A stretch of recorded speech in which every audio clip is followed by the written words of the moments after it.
अस्सलाम वालेकुम जी, मेरा नाम है रुस्तम मलिक और आप देख रहे हैं सियासतनामा। तो आज की वीडियो का आगाज़ करते हैं टॉप खबरों से।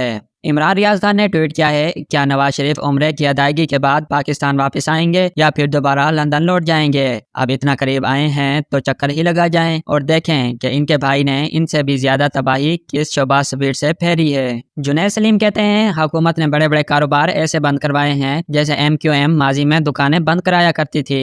सदीक जान ने ट्वीट किया है, आज से शहर इक़्तिदार का मौसम चेंज हो गया है। शदीद गर्मी और तपिश सुप्रीम कोर्ट के साथ मुतसिल वजीर आजम ऑफिस से लेकर अपने बोल ऑफिस तक आते हुए मैंने ये महसूस किया। शहबाज शरीफ हुकूमत को भी आज से अंदाजा हो गया होगा कि ठंडे मीठे मौसम का वक्त खत्म, अलबत्ता मुकम्मल तब्दीली में चंद हफ्ते लगेंगे। आमिर जिया ने ट्वीट किया है, पाकिस्तान बचा लो या फिर बदउनवान सियासतदानों की सियासत, क्या ये इंतखाब मुश्किल है। वजीर दिफा ख्वाजा आसिफ कहते हैं, इमरान खान को जान का खतरा है तो ना इतने पंगे लें। अजहर मशवानी कहते हैं, मेरे खानदान ने ट्विटर पर आईफोन की लोकेशन शेयर की, नामालूम अगवाकार घबरा गए और पूछने लगे कौन सी ट्रैकिंग डिवाइस लगाई हुई है, क्या कपड़े, कप्तान, चप्पल, नाड़ा वगैरह सबको चेक किया गया। सेनेटर अफनानुल्लाह ने ट्वीट किया, इसमें कोई शक नहीं कि हमारी कानूनी टीम मुकम्मल तौर पर फेल हो चुकी है। रिजवान गलजई ने ट्वीट किया है, आइन शिकनों के सहूलतकार सहाफ़ियों के मुताबिक 8 जज बुरे हैं लेकिन वो वाले 7 जज अच्छे हैं जिनका कैप्टन अगले दिन PDM की सियासी तकरीब का मेहमान खसूसी था। इन अच्छे जजों में कुछ ऐसे हैं जिनको सारा केस सुनकर आखिर में ख्याल आता है कि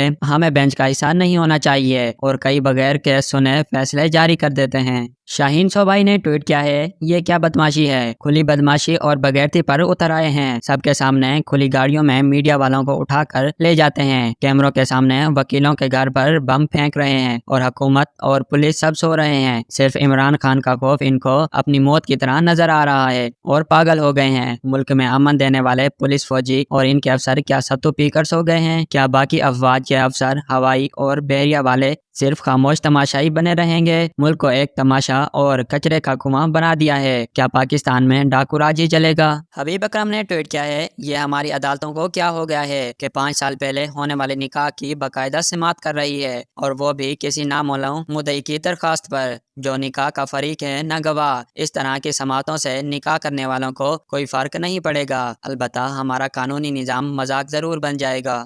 उस्मान डार ने ट्वीट किया है, गवाल मंडेले दिमागी तवाज़ुन खो बैठे हैं। खान के खिलाफ गाड़ी का बयानिया बनाया तो अपनी गाड़ी निकल आई, इसलिए इद्दत के चक्कर में पड़ गए हैं। हजूर इद्दत के चक्कर से निकलें, कहीं आपकी लाडली की मुद्दत का मुआवला न निकल आए। सियाने कहते हैं, गंद उछालते वक्त आईना सामने रखना चाहिए, अपना चेहरा सामने हो तो आदमी औकात में रहता है। सलमान अकरम राजा कहते हैं, ये आइन की नाफरमानी कर रहे हैं। इन लोगों ने मिलकर फैसला किया कि हम आइन की नाफरमानी करेंगे, इलेक्शन नहीं करवाएंगे। जब अदालत और आइन की नाफरमानी होती है तो फिर तौहीन अदालत लगती है, फिर सजा होती है।